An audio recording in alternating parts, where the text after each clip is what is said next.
Hi, I'm Leonard Adams. I'm 26 years old. I'm Shreveport, Louisiana, born and raised. I'm married to my beautiful wife, Alexis Adams. And I'm a worship leader. I'm a cancer survivor. And this is my story.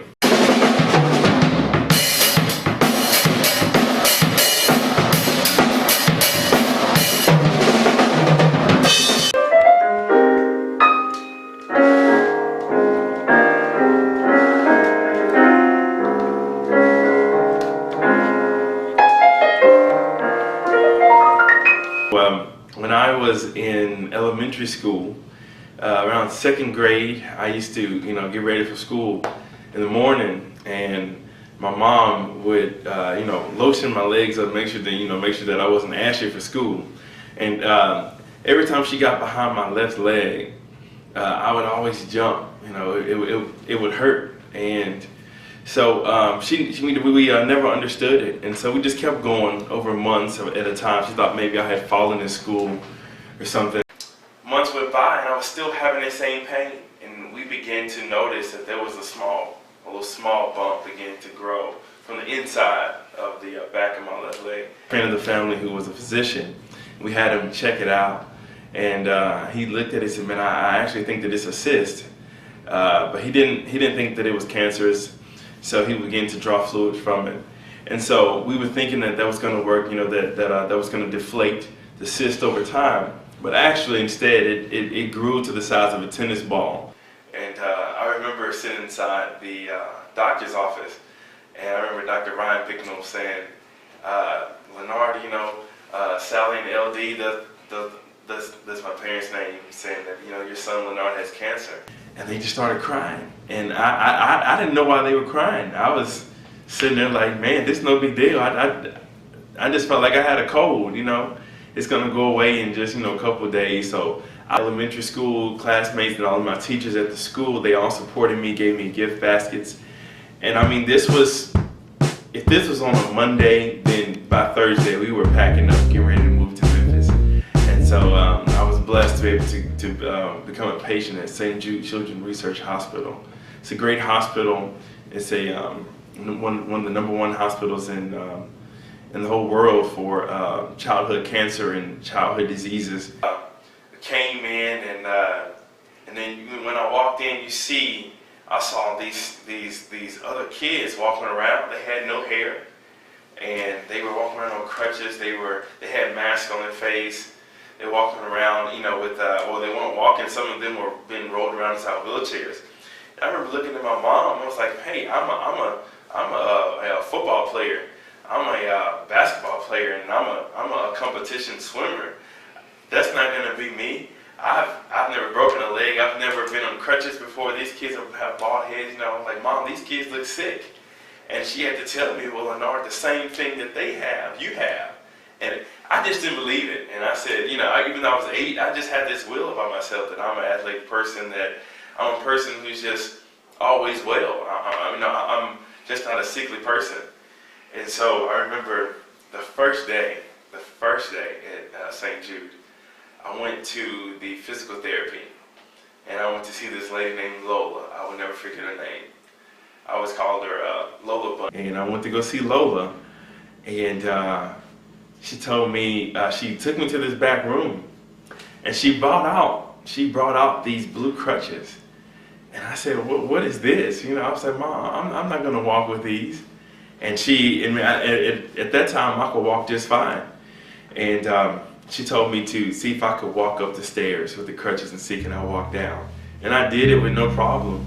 And I gave her the crutches like, "Hey, I don't need these." I was like, "I'm fine." I didn't know what cancer was, but I knew, man, something is really about to change. I remember that one day getting that call. So I had just been with Cheryl the night before.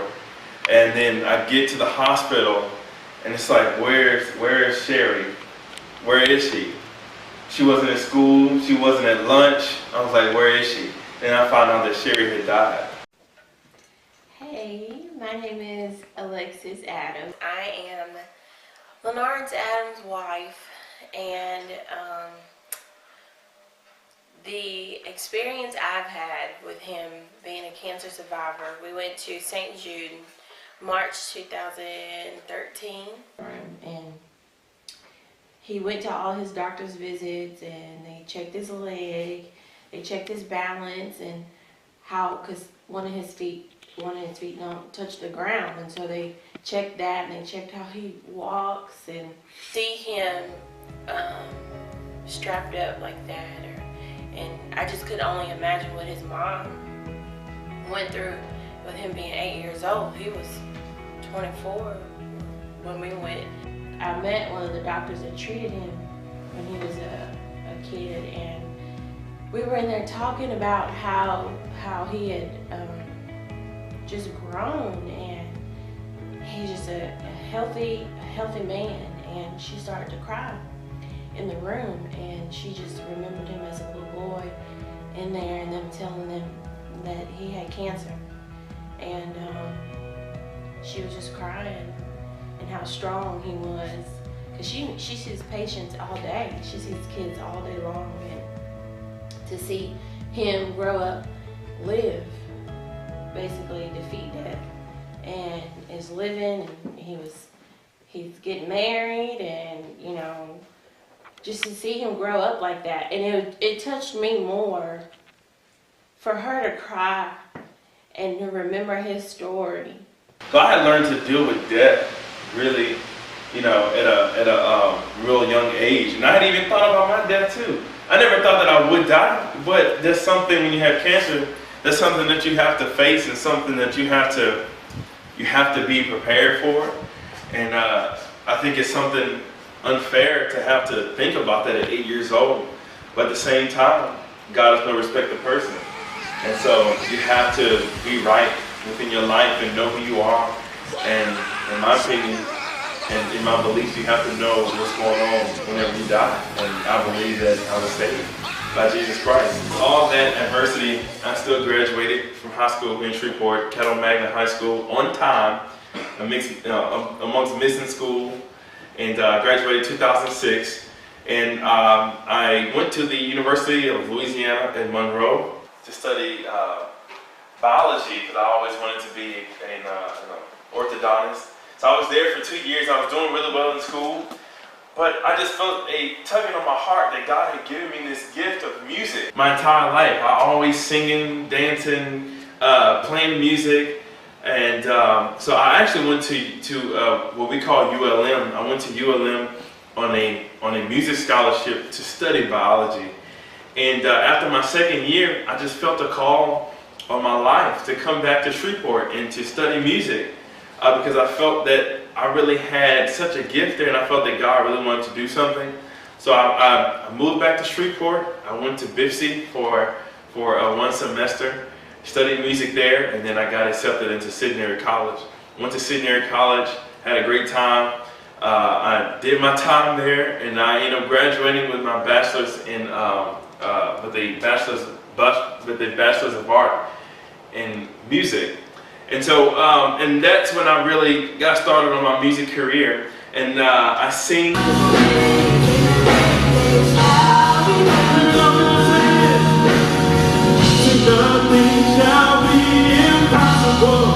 I played the drum set. I've always played the drum set all my life. I played the acoustic guitar, played the bass guitar, and write music, compose music, produce music, all of that. I just love it all. And so I decided to give all the gifts I have, I decided to give them back to God. And one thing that I've always done, I've always been heavily involved with the church. I started worship leading when I was 14 years old. I took over as what you would call worship pastor at a small church in Shreveport, and I just kind of had to take those reins. And so I decided to just give my life to that. I decided to dedicate my entire life, all of my talents, right back to music. And so now I'm a worship leader for One Student Ministry, which is it's a student ministry for middle school and high school students at Word of God Ministries here in Shreveport.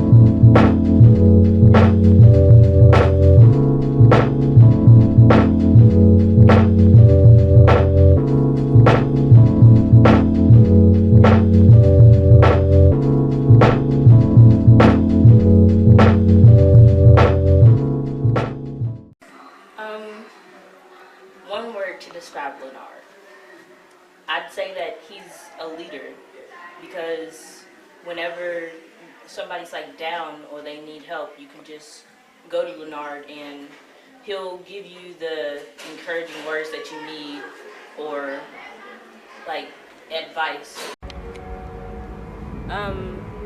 One thing that Leonard has taught me is to be more confident in myself, because when I first started this whole youth group like singing thing, I wasn't really doing it for the Lord. I was doing it for myself. But as I continued to come to rehearsals and practices and things, he taught me that if it's not for the Lord, then it's not right.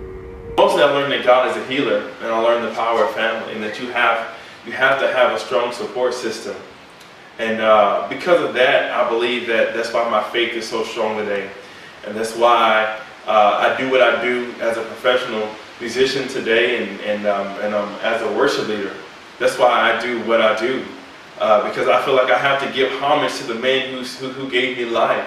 I felt that the devil and I felt that the world wanted to take me out as a young child, because there's something great that I'm supposed to do, and he knew it, and so that's why he didn't want me here. And that's why I choose to give every talent that I have, whether it's medicine, whether it's whatever kind of knowledge I have, I choose to give it back to the glory of God, because of him, I'm still here.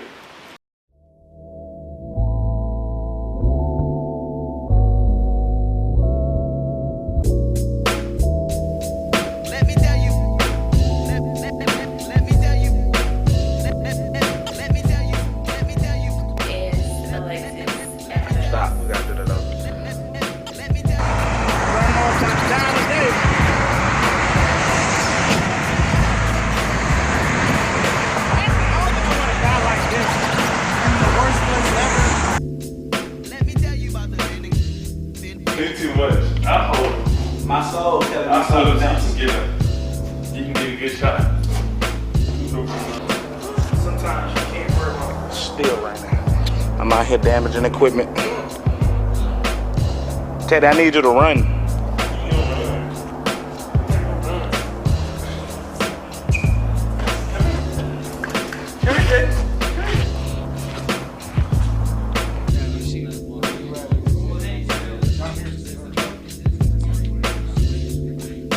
So let me come through and flip your tables. It's from now. You already know what to do. It's basically people that in California, and it has different colors, but it means like green is for like ego, and then red is for human blood, and then blue is for anything dealing with I think like the ocean, especially in the house in the ocean, like anywhere in the ocean, but he's y'all know. So, but no, he sells these, and then the proceeds go to either green, red, or blue, to like some kind of charity towards that. So Be wrong. my boy. Alexis told me, she's like, if I was you, Huh?